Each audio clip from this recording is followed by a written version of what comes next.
আবাস নিয়ে নানান বিতর্ক দানা বাজছে। আমরা দেখেছি কোথাও বিক্ষোভ হচ্ছে, কোথাও আবার কারচুপি, কোথাও প্রতারণা। এবার আবাস নিয়ে বিক্ষোভ তৃণমূলের।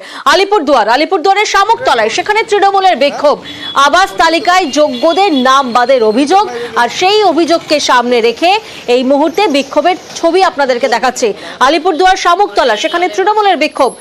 প্রতিবাদে শামুকতলায় পথ অবরোধ করেছেন তৃণমূলের কর্মীরা।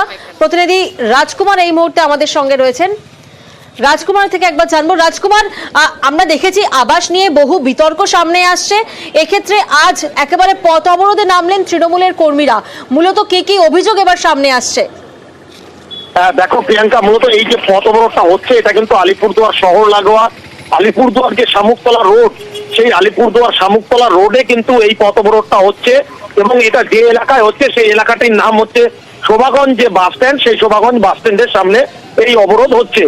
যেটা অভিযোগ সেটা হচ্ছে শহর লাগোয়া এই আলিপুরদুয়ার 2 নম্বর ব্লকের চাপরের পার 1 গ্রাম পঞ্চায়েতের যে 12/217 নম্বর বুথ, সেই বুথে কিছু গরিব মানুষ আছে যারা বারবার আবেদন করেছেন এবং তারপরেও কিন্তু তাদের আবাস তালিকায় তাদের নাম নেই, আবাস যোজনায় তাদের নাম নেই।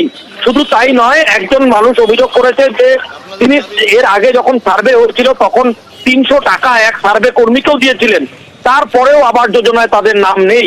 এই নাম না থাকার জন্য স্থানীয় যে বুথের তৃণমূলের যে চেয়ারম্যান এবং যুব যে সভাপতি, তার নেতৃত্বে কিন্তু এই অবরোধ হচ্ছে। এবং তাদের একটাই বক্তব্য যে গরিব মানুষদের বঞ্চিত করা যাবে না, আবাস যোজনায় তাদের নাম আনতে হবে। কেন তাদের নাম নেই সেইটা জবাব দিতে হবে। মুখ্যমন্ত্রী এবং জেলা শাসকের দৃষ্টি আকর্ষণের জন্য তারা এই আন্দোলনে সামিল হয়েছেন। প্রিয়াঙ্কা, বেশ।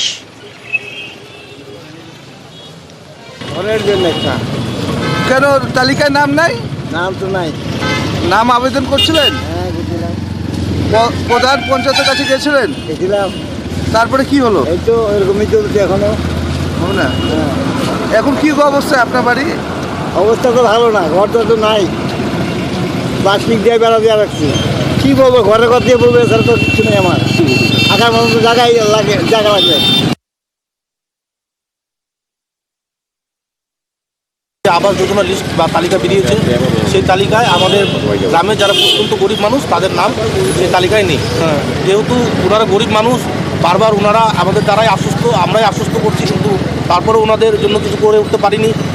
তাই এবং আমাদের যারা লোকাল নেতৃত্ব, জেলা স্তরের নেতৃত্ব এবং ব্লক স্তরের নেতৃত্বের সঙ্গে যোগাযোগ করেও আমরা কোনো সুরাহা ওনাদের করে দিতে পারিনি। তাই আজকে সরাসরি মুখ্যমন্ত্রী এবং আমাদের ডিএম ম্যাডামের কাছে বিষয়টা তুলে ধরবার জন্য আর এই গরিব মানুষদের পাশে দাঁড়াবার জন্য আমি একা আজকের রাস্তায় বসে আছি। ঘরের তালিকায় যারা 2011 সালের তালিকায় নাম ছিল তারা প্রত্যেকেই ঘরের আওতায় আসছে, এরকম কোনো ব্যাপার নেই। যারা বঞ্চিত আছে এর মধ্যে আবার নতুন করে সার্ভে হবে। যারা ঘর পায়নি তাদের ঘরের সত্যিকারই যোগ্য, তারা ইতিমধ্যেই ঘরের সার্ভে করে তাদেরকে ঘর পাইয়ে দেওয়ার ব্যবস্থা করা হবে।